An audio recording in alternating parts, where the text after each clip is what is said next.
அனைவருக்கும் வணக்கம். மோடி அவர்கள் பாரத பிரதமர் மோடி அவர்கள் ஷாங்காய் உச்சி மாநாட்டில் கலந்துக்கிட்டு ரிட்டர்ன் ஆகிட்டார். நேற்றுக்கு அதனுடைய நிறைவு நாள்.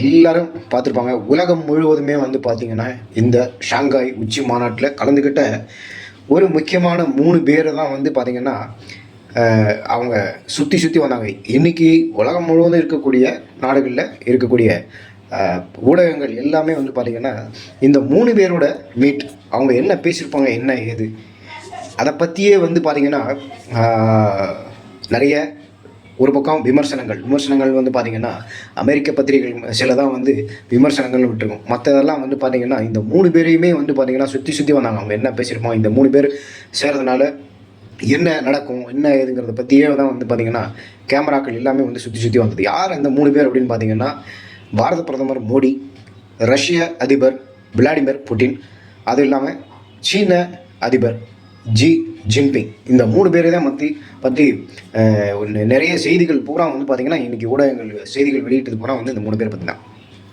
இதில் ரொம்ப ஒதுக்கி வைக்கப்பட்ட ஒரு பாவமான ஒரு ஜென்மம் யார் அப்படின்னு கேட்டிங்கன்னா பாகிஸ்தான் பிரதமர் ஷபாஸ் ஷெரீப். அவரை ரவுண்டு கட்டி நிறைய பத்திரிகைகளில் ஊடகங்களில் காமிச்சாங்க. அவரை யாருமே அவ்வளோவா கண்டுக்கவே இல்லை. இன்றைக்கி பார்த்திங்கன்னா அமெரிக்காக்காரனுக்கு வயிறு எரியுதோ இல்லையோ, இங்கே இந்தியாவில் இருக்கக்கூடிய நிறைய எதிர்கட்சிகள் பிரதமரை மோடியையும் பிஜேபி கட்சியையும் மத்திய அரசையும் கழுவி எப்போ பார்த்தாலும் அவங்களுக்கு தொழிலே அதுதான், கழுவி ஊற்றக்கூடிய ஆளுங்களுக்கு பார்த்திங்கன்னா இன்றைக்கி நிறைய மெடிக்கல் ஸ்டோர்லாம் பார்த்திங்கன்னா எனக்கு தெரிஞ்சு ஜெலுசில் நிறைய வியாபாரம் ஆகிருக்குன்னு நினைக்கிறேன். வயிற்றெரிச்சல் அவங்களுக்கெல்லாம் அந்த அளவுக்கு மோடியை அவ்வளோ தூக்கி உலகம் முழுவதும் இருக்கக்கூடிய பத்திரிகைகள்லாம் பேசினாங்க. இது ரொம்ப முக்கியமான விஷயம் என்னன்னு கேட்டிங்கன்னா, அமெரிக்கா இந்தியா மேலே 50% வரி விதித்த அந்த மாதிரியான ஒரு சூழ்நிலையில் இந்த மீட் நடந்திருக்கு. அதனாலே பார்த்திங்கன்னா இது ரொம்ப இதுக்கு முக்கியத்துவம் பெறுது. இந்த ஷாங்காய் உச்சி மாநாட்டில் பிரதமர் மோடி கலந்துக்கிட்டது. அந்த மாதிரி ஒன்று பார்க்கும்போது பார்த்திங்கன்னா இன்றைக்கி அமெரிக்காக்காரங்க, அதுவும் இல்லாமல் ட்ரம்ப் என்ன நினச்சிருப்பார் அப்படின்னு கேட்டிங்கன்னா, இதனுடைய காரணங்கள்லாம் என்ன அப்படிங்கிறது உங்களுக்கு நல்லா தெரியும். ஏற்கனவே இது நிறைய செய்திகளில் பத்திரிகைகளில் வந்த விஷயந்தான். இந்தியா ரஷ்யா கிட்ட கச்சா எண்ணெய் மற்றும் ஆயுதங்கள் வாங்குது, அதுக்கு நிறைய செலவு பண்ணுது. அந்த பணம் பூரா ரஷ்யாவுக்கு போகிறது. ரஷ்யா இதனால் உக்ரைன் போரை தொடர்ந்து நடத்துது. இதை நான் ஷார்ட்டாக சொல்கிறேன், தொடர்ந்து நடத்துது. அதுக்கு நிறைய பணம் கிடைக்குது. உக்ரைன் ரஷ்யா போரை நிறுத்துறதுக்கு ட்ரம்ப் பிரம்ம பிரயத்தனம் பண்ணிக்கிட்டு இருக்காரு. ஆனால் அவரால் முடியல. அதுக்கு காரணம் என்னன்னு கேட்டிங்கன்னா, போர் நடத்துறதுக்கு ரஷ்யாவுக்கு நிறைய பணம் கொடுக்கறது பார்த்திங்கன்னா இந்தியா அப்படிங்கிற ஒரு கட்டத்துக்கு ஒரு முடிவுக்கு அவங்க வந்துட்டாங்க. அதனால் அவருடைய கனவான நோபல் பரிசை பெற முடியல. அவர் ஏற்கனவே பார்த்திங்கன்னா 6 போரை நான் நிறுத்திட்டேன், 7 போரை நிறுத்திட்டேன்னு சொல்லுவார். அவர் ஆட்சிக்கு அமெரிக்காவில் அவர் அதிபராக பதவியேற்றே பார்த்திங்கன்னா 8 மாதம் தான் ஆயிருக்கு. அப்படிங்கிறது போது பார்த்திங்கன்னா நான் 7 போர்களை நிறுத்திட்டேன், இந்த போரை நான் என்னால் நிறுத்த முடியல அப்படின்னு சொல்லி அவர் அறிக்கைகள் விட்டுக்கிட்டே இருக்கார். இந்தியாவுக்கும் பாகிஸ்தானுக்கும் நடந்த போரையை நான் தான் நிறுத்தினேன்னு இன்னமும் சொல்லிக்கிட்டு இருக்கார். இன்னமும் அதை வளரிக்கிட்டு இருக்கார். அதை இந்த கூமிட்டைகள் இங்கே இருக்கிறவங்க அதையும் நம்புகிறாங்க.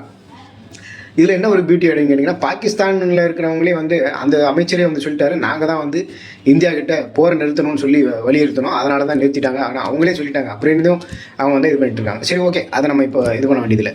இந்த சூழ்நிலையில் பார்த்திங்கன்னா என்னென்னா, அமெரிக்கா விதித்த இந்த 50% வரிக்கு இந்தியா எப்படியாவது பாரத பிரதமர் மோடியும் ட்ரம்ப் காலில் போய் விழுந்துருவாங்க.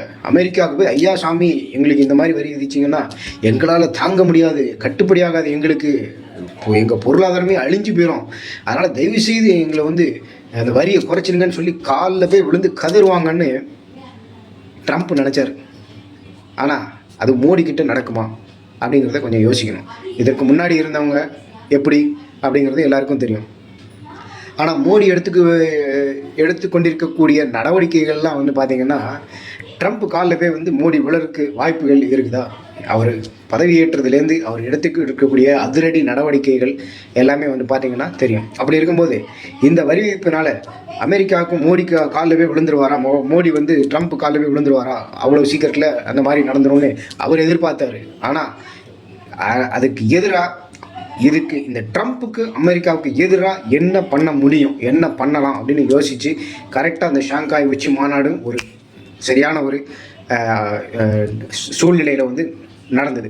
இந்த நேரத்தில் ரஷ்ய அதிபர் புட்டினையும் ஜி ஜின்பிங்கையும் அமெரிக்காவுக்கு எதிராக திருப்புறதுக்கு பேசி அவங்க வந்து இந்த மீட்டை நடத்தியிருக்காங்க. அப்படிங்கும்போது இது வந்து பார்த்திங்கன்னா அமெரிக்காவுக்கு மட்டும் இல்லை, ட்ரம்ப்புக்கே வந்து பார்த்திங்கன்னா மிகப்பெரிய நோஸ்கட். மோடி கொடுத்த நோஸ்கட்டு, மூக்கறுப்பு, இது வந்து பெரிய ஒரு நோஸ்கட்டு அமெரிக்காவுக்கு. அப்படிங்கும்போது அடுத்தடுத்த சூழ்நிலைகளில், அதாவது இதனுடைய விளைவுகள்லாம் எப்படி இருக்கும் அப்படிங்கிறதெல்லாம் வந்து இப்போ நம்ம வந்து ஆருடம் பார்க்கக்கூடியவங்க கிடையாது. இப்போ வந்து இந்த விளைவுகள் இவங்களுடைய மீட்டெல்லாம் வந்து பார்த்திங்கன்னா ஆக்கப்பூர்வமான ஒரு எதிர்காலத்துக்கு தான் வந்து வழிவகுக்கும். இந்த 3 நாடுகளுடைய ஒற்றுமை, இப்போ இருக்கக்கூடிய ஒற்றுமை வந்து பார்த்திங்கன்னா அடுத்தடுத்து இந்த 3 நாடுகளுக்கும் ஆக்கப்பூர்வமான விஷயங்களை நிறைய தரும் அப்படின்னு நம்ம நம்பலாம், அப்படின்னு இது பண்ணிக்கலாம், நம்பலாம். பட் இது வந்து எப்படி இருக்கும் அப்படிங்கிறதெல்லாம் வந்து நம்மளால் சொல்ல முடியாது. மோடி அடுத்தடுத்து எடுத்து வைக்கக்கூடிய நடவடிக்கைகள்லாம் வந்து ஆக்கப்பூர்வமாக இருக்கும், இந்தியாவுடைய எதிர்காலத்துக்கு நல்லதாக இருக்கும். அமெரிக்காவுடைய இந்த 50% வரி விதிப்புங்கிறது இந்திய பொருளாதாரத்தை பெரிய அளவில் பாதிப்புங்கிறது இருக்கும். ஆனால் பெரிய அளவில் இருக்காமல் ஒரு சிறிய அளவில் இருந்து அது வந்து அடுத்து கரைஞ்சி காணாமல் போயிடும். அடுத்தது பார்த்திங்கன்னா இந்திய பொருளாதாரத்தில் மேலும் வளர்ச்சி தான் இருக்கும் அப்படிங்கிறத வந்து நம்ம நம்பலாம், உறுதியாக நம்பலாம். மற்றபடி இது வந்து கண்டிப்பாக நடக்குங்கிறதையும் நம்ம வந்து சொல்ல முடியாது, நம்பிக்கை வைக்கலாம். ஆனால் உண்மை என்ன அப்படின்னு கேட்டிங்கன்னா, இது அமெரிக்காவுக்கும் ட்ரம்ப்புக்கும் பாரத பிரதமரும் இந்தியாவும் இந்திய அமைச்சர்களும் கொடுத்த பிக் நோஸ்கட் அப்படின்னு தான் நம்ம வந்து சொல்லணும்.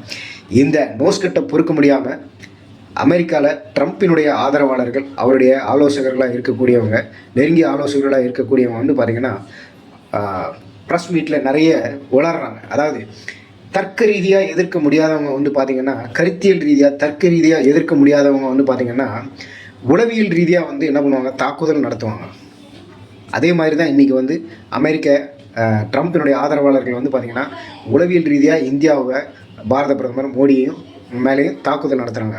அதுக்கு இங்கே இருக்கக்கூடிய எதிர்க்கட்சிகளும் சில பேர்களும் வந்து பார்த்திங்கன்னா அவங்களுடைய நடவடிக்கைகளும் வந்து பார்த்திங்கன்னா அந்த அமெரிக்காவில் இருக்கக்கூடிய ட்ரம்ப்புடைய ஆதரவாளர்கள் இருக்கக்கூடிய நடவடிக்கைக்கு ஆதரவாக தான் இருக்குது.